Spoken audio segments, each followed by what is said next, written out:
Assalamualaikum warahmatullahi wabarakatuh. Jumpa lagi sama Arif Papaya. Tengok saudaraku,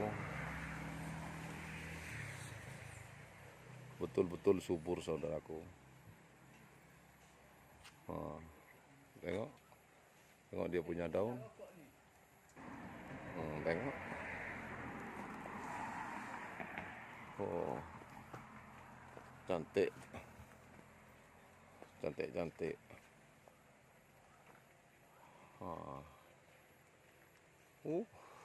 Dia punya daun besar-besar saudaraku.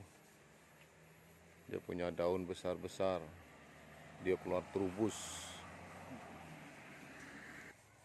Masya Allah, tengok saudaraku. Terubusnya, Masya Allah. Saya kasih tinggal itu hari saudaraku. Tengok dia punya daun. Tengok. Itu hari saya sudah buat macam ni. Baru saya pergi ke luar negeri itu hari saudaraku. Mungkin ada dekat 2 minggu. Ni. Dia punya perkembangan saudaraku setelah dikembur. Itu hari orang cakap jangan dikembur, nanti akar mati semua. Kalau akar macam rambut-rambut memang kena saudaraku. Tapi Arif Papaya, kita bukan pandai sangat. Kita pun belajar juga.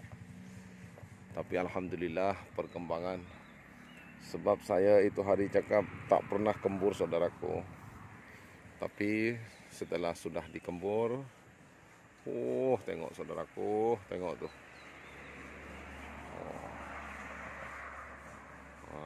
Ini saudaraku. Mudah-mudahan terus subur. Masya Allah, tabarakallah. Tapi ini saudaraku, masa mau serangga, tengok ini. Ini. Panjang dia punya itu saudaraku. Panjang. Cantik. Sebab itu hari memang takut mati. Sebab ada kawan saya jangan kembur macam itu, nanti akar-akar putus semua. Tapi alhamdulillah setelah sudah dikembur betul-betul subur. Ini masa taruh baja lagi ni besok saudaraku. Sama serangga. Ni. Serangga. Alhamdulillah. Ini keliling saudaraku. Biar tahu semua. Alhamdulillah. Ini. Tengok saudaraku. Tengok dia punya daun besar-besar. Besar-besar. Ni.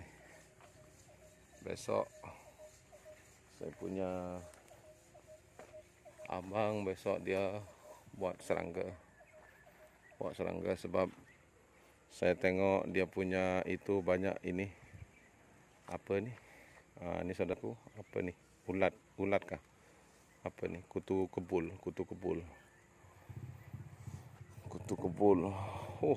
Tengok ni, dia punya batang ni dia panjang-panjang macam ni saudaraku. Bermakna dia subur. Alhamdulillah, tak sia-sia.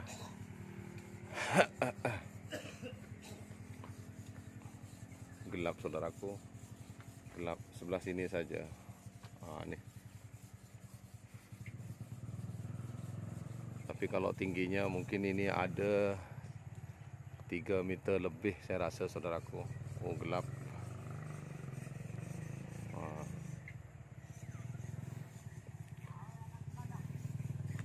Nanti kalau sudah itu lagi nanti saya kasih itu lagi saudaraku. Kasih upload lagi. Tengok dia punya perkembangan macam mana. Oke saudaraku, Assalamualaikum warahmatullahi wabarakatuh.